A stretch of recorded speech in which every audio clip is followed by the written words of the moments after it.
All right, a little update. What's going on with me? Just got done working out again. Today was a little death by push-ups. What that means is basically add one push-up every minute on the minute for as long as you can possibly go. And I made it to like 15 rounds a day. So it's pretty challenging, pretty good one.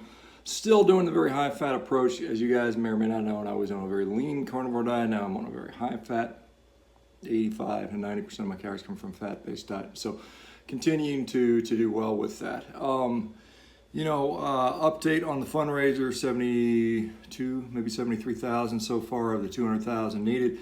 So great work, people in the community. We really appreciate that. We still got a ways to go to get there, but we are 100% guarantee going to get this study done. And we are talking to professional researchers. We're looking at, basically clinical research organizations that are corporate research organizations that do these things.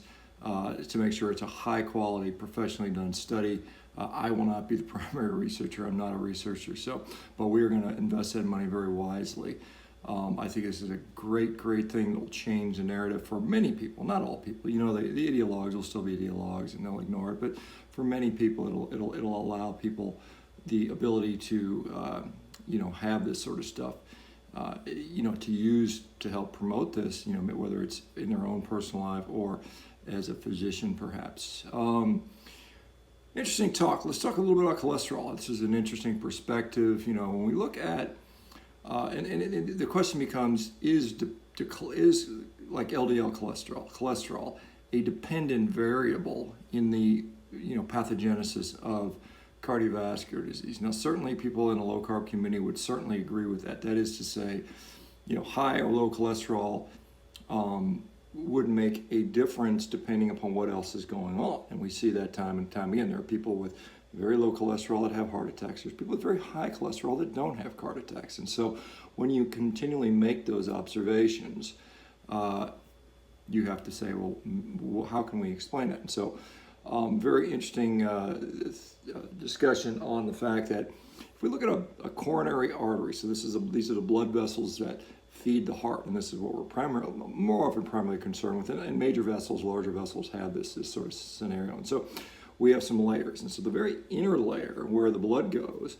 is surrounded by something called the intima. Okay, that's usually a layer of one cell layered thick, perhaps. And so as we see in coronary arteries, that layer, despite being very, cellular layer thick, can be very large, can be relatively big. And then the next layer out there is the media, which is a muscular layer of the arteries. Okay, and so what we see is in the early stages of atherosclerosis, people say, well, the cholesterol is shooting through the blood vessels and then it's interdigitating its way past the inner layer, and that's how it is sort of being deposited, and it ends up, and so what's very interesting is it ends up at the very base of this layer.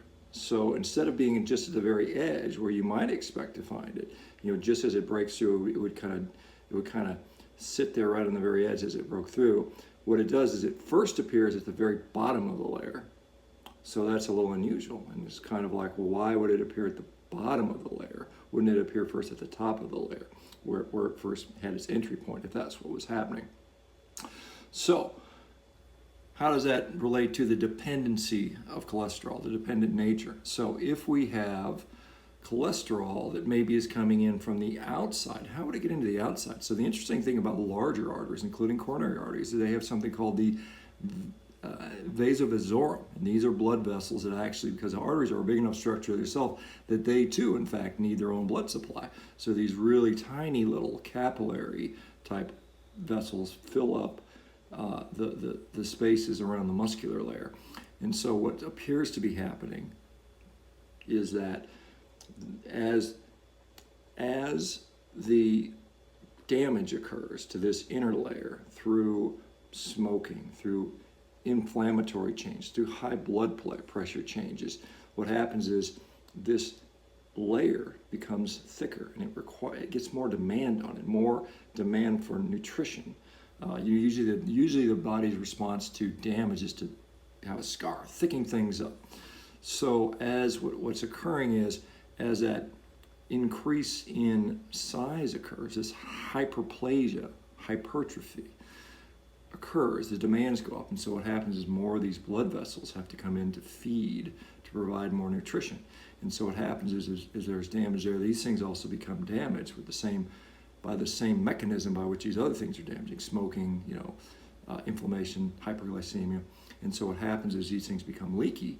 And then what happens is the cholesterol can now pass through these smaller vessels. Okay, so as they're in this bottom layer, and then they progress with more time, and it comes more to the surface as the macrophages and foam cells come in there, and we see a traditional, the traditional atherosclerotic plaque occurring. But this sort of helps us to sort of understand mechanistically why cholesterol maybe have more dependency than what we think it does. And so again, if you have a large population in which everyone is metabolically sick, people with chronic inflammation, people with maybe visceral fat, higher blood pressure, poor glycemic control, and then in that category, so you've got these people with damaged vessels. The damaged vessels are requiring more neovascularization, which are also by damaged vessels, and then the cholesterol is allowed to leak in. And that would make sense with the observation that these basal layer endothelial cholesterol deposits are happening first in the progression. So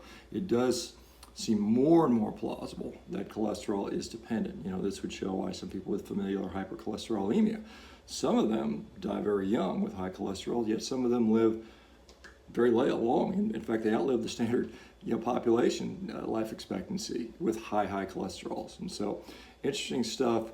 More information coming out all the time. Like I said, should you ignore cholesterol? No.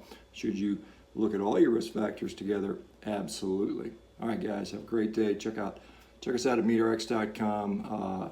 Exciting things coming there. I'm very excited about this stuff. Support our research efforts if you are able to. Keep working hard, guys, and don't accept mediocrity. Don't accept what people are telling you what your quality of life should be as you age. 40s, 50s like me, so on and so forth. All right, have a great day, guys.